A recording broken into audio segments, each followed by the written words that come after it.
사무엘상 27장 1절 말씀을 우리 함께 읽겠습니다. 사무엘상 27장 1절 말씀 같이 읽겠습니다. 시작. 다윗이 그 마음에 생각하기를 내가 후일에는 사울의 손에 붙잡히리니 블레셋 사람들의 땅으로 피하여 들어가는 것이 좋으리로다. 사울이 이스라엘 온 영토 내에서 다시 나를 찾다가 단념하리니 내가 그의 손에서 벗어나리라 하고. 아멘. 오늘은 다윗의 염려에 대해서 함께 나누기 전에요, 저를 따라서 이 말씀을 같이 좀 암송하면 좋겠습니다. 너희 염려를 다 주께 맡겨라. 네, 이게 어디에 있는 말씀이냐면 베드로전서 5장 7절에 나오는 말씀입니다. 너희 염려를 다 주께 맡기라. 이는 그가 너희를 돌보심이라. 한번 오늘 새벽부터요, 제가 암송하는 시간을 좀 가지려고 합니다. 이번 주 동안에 계속 암송하시는, 새벽 기도하는 동안에 하는 거예요. 너희 염려를 다 주께 맡기라. 이는 그가 너희를 돌보심이라. 한번 해볼까요? 한번 듣고 하긴 좀 그렇대. 저를 따라서 해보겠습니다. 너희 염려를 다 주께 맡기라. 이는 그가 너희를 돌보심이라. 베드로전서 5장 7절 말씀. 아멘. 네, 맞습니다.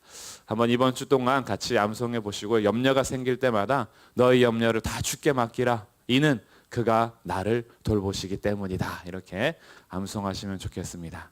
오늘은 다윗의 염려를 살펴보면서 우리 안에 또 이 비슷한 염려가 있다면 이 염려를 주님께 맡기시는 그런 귀한 은혜의 자리가 되기를 주님의 이름으로 축복합니다.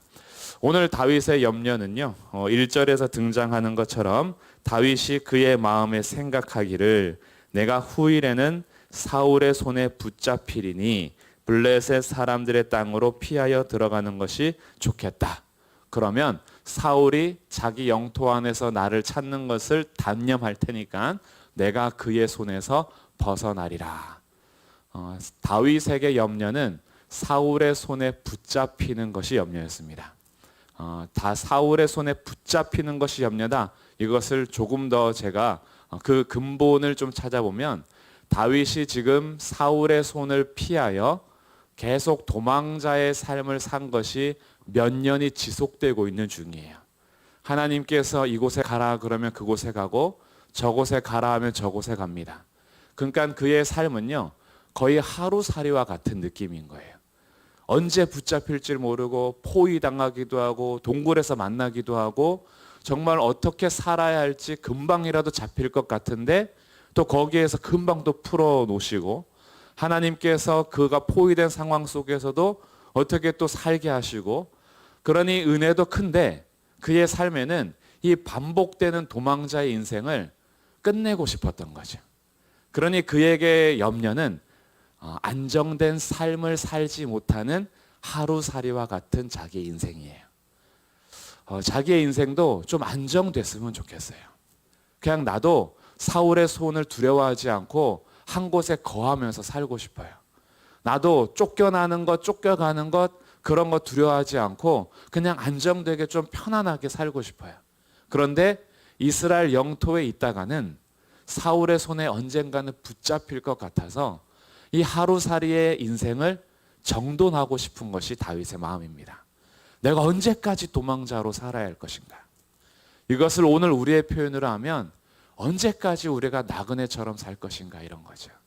왜 내 인생은 정착되지 못할까? 왜 나는 여전히 떠돌이와 같을까? 나그네 인생을 살아가면서 나그네를 정돈하고 정착하고 싶은 마음이 생길 때가 있습니다. 그것이 너무 오래 지속되면서 하루하루 살다 보면 그 하루하루가 사실은 하나님의 은혜를 경험하기도 하지만 수풀에서 건짐받기도 하고 굴에서 죽일까 말까 하다가 그래 내가 하나님 기름 부은 자를 어떻게 죽여? 라고 하면서 용서하기도 하고, 그러면서 하나님의 손을 또 경험하기도 하고, 그렇게 살지만 그래도 항상 이 마음 한켠에는 언제까지 이렇게 살아야 할 것인가? 다윗이 사울의 손에서 도망자의 인생을 사는 것이 약 10년 정도입니다. 그러니 그의 20대와 30대 초반까지, 딱 30대 왕이 될 때까지요, 20대 전체를 도망자의 인생으로 살아요. 그러니 그의 삶은 이것이 그치고 싶었던 거죠. 그러니 그의 삶이 사울의 손에서 벗어나는 것, 이것이 자기에게 염려였다면 그가 바라는 것은 정착하는 삶이었던 거죠. 그래서 그가 결정하는 것이 내가 블레셋 땅으로 가야 할 것이다 라고 얘기합니다.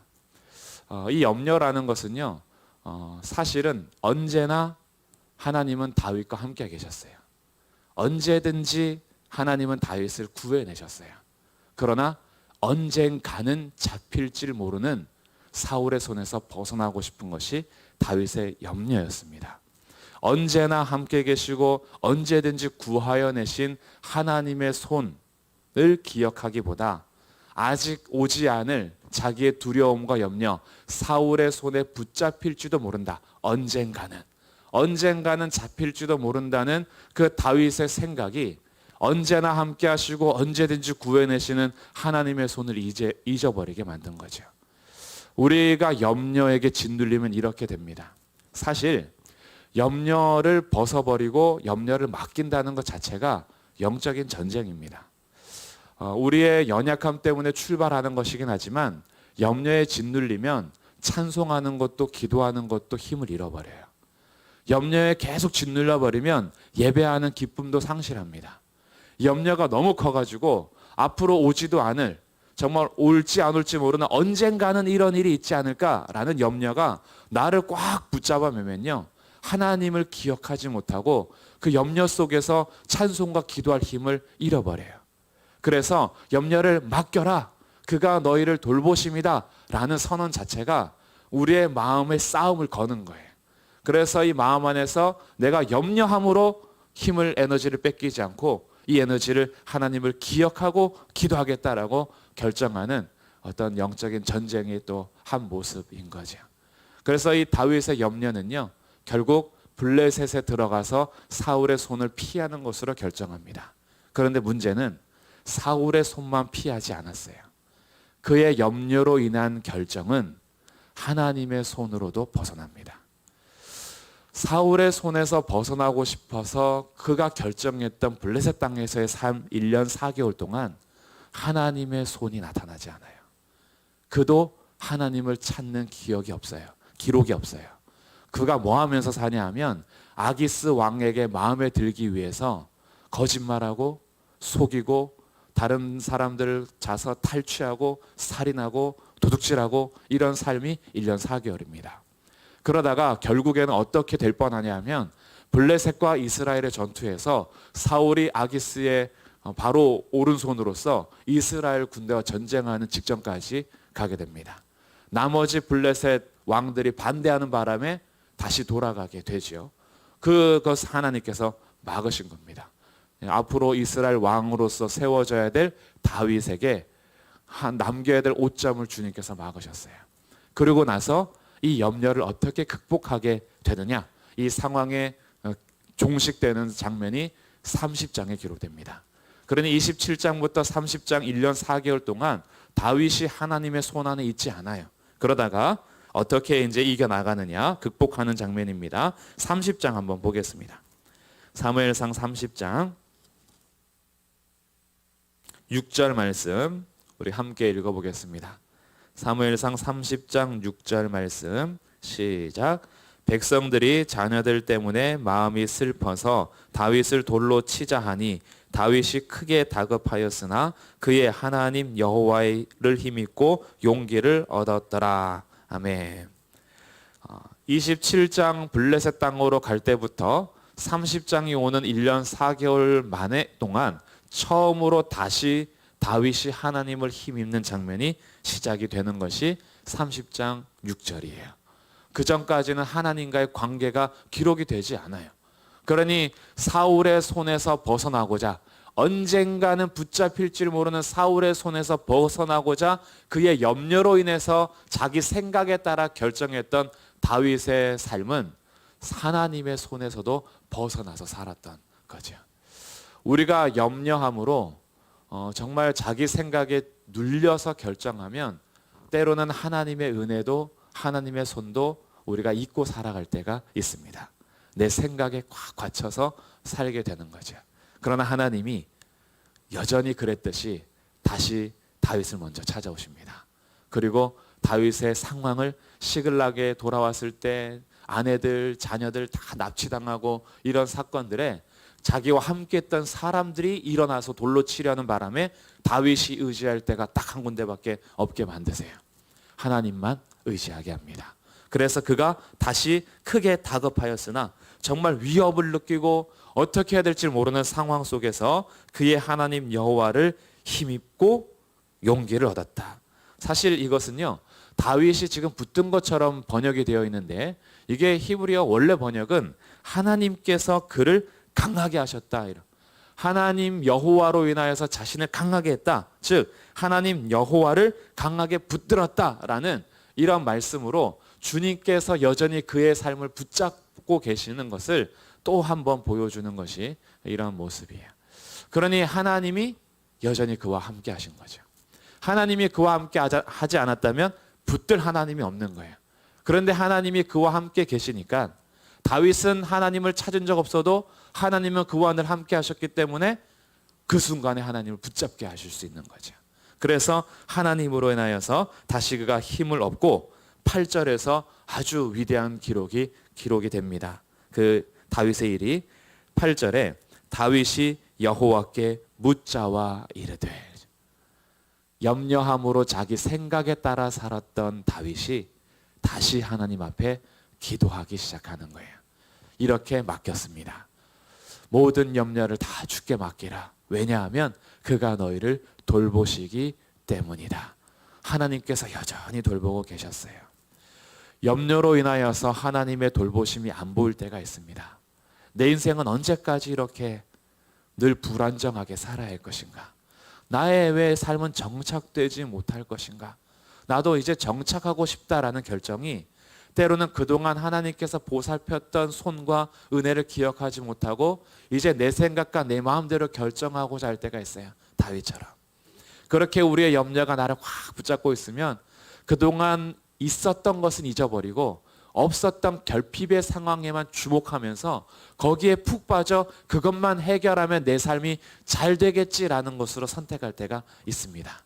그러나 오늘 다윗을 보면서 그럴 때에도 우리가 놓치지 말아야 하는 것은 하나님께 묻자와 이르되, 이 삶을 우리는 다시 기억해야 합니다. 우리의 생각하지 않을 수는 없습니다. 깊이 생각해야 하고 내 인생을 점검해야 되고 돌봐야 되고 하지만 그 깊이 생각하는 것을 하나님 앞에서 기도하면서 결정하십시오. 하나님을 힘입어서 다시 일어날 수 있습니다. 내 삶이 크게 다급하여도 여호와를 강하게 붙들고 살 때. 왜? 주님이 항상 나를 돌보고 계셨으니까. 내가 주님을 향하여 등 돌릴 때는 있고요. 내가 주님을 바라보지 않고 다른 것 쳐다볼 때 있지만 주님은 한 번도 나를 향한 시선을 다른 데로 돌린 적이 없어요. 내가 잠잘 때에도 다른 길을 갈 때에도 언제나 나를 눈동자처럼 지키시고 나를 지키시는 자가 졸지도 않고 주무시지도 않게 그렇게 나를 돌보고 계십니다. 그래서 이제 나만 다시 시선을 돌리면 하나님과 눈 맞출 수 있어요. 나만 주를 향하여 얼굴을 돌리면 주의 얼굴을 볼 수 있어요. 주님이 우리를 그렇게 돌보고 계십니다. 요즘에 어떤 염려로 인해서 생각에 너무 깊이 잠김으로 기도도 하지 못하고 찬송도 하지 못하고 하나님의 은혜를 잊어버리진 않으셨는지요? 오늘 다윗의 염려를 같이 살펴보면서 다시 하나님을 찾고 기도하십시오. 주님께서 우리를 돌보십니다. 그래서 오늘도 이 새벽에 나의 염려를 맡기고 불안정한 나의 삶을 맡기고 그동안 계속 지속되었던 오랜 세월 동안의 하루살이 같은 나의 삶이 너무 힘들어서 그동안 이제 내 생각대로 안정하고 싶었던 마음이 혹시 하나님의 손을 잊어버리는 삶이라면 다시 하나님의 손을 붙들면서 나의 삶을 기도함으로 다시 열어갈 수 있기를 주님의 이름으로 축복합니다. 아멘. 우리 말씀 생각하면서 자유롭게 이제 기도하실 텐데요. 하나님 앞에 나의 염려를 맡깁시다. 너희 염려를 다 주께 맡기라. 이는 그가 너희를 돌보심이라. 우리 주님 앞에 하나님, 저도 다윗처럼 이렇게 염려함으로 제 생각에 너무 빠져 있을 때가 있습니다. 하나님 이 시간 다시 하나님 여호와를 힘입고 용기를 얻습니다. 여호와께 기도하고 하나님께 물으며 이 시간 기도합니다. 저희 염려를 아시는 주님, 저희 기도를 들어주십시오. 우리 하나님 앞에 간구하며 기도하겠습니다.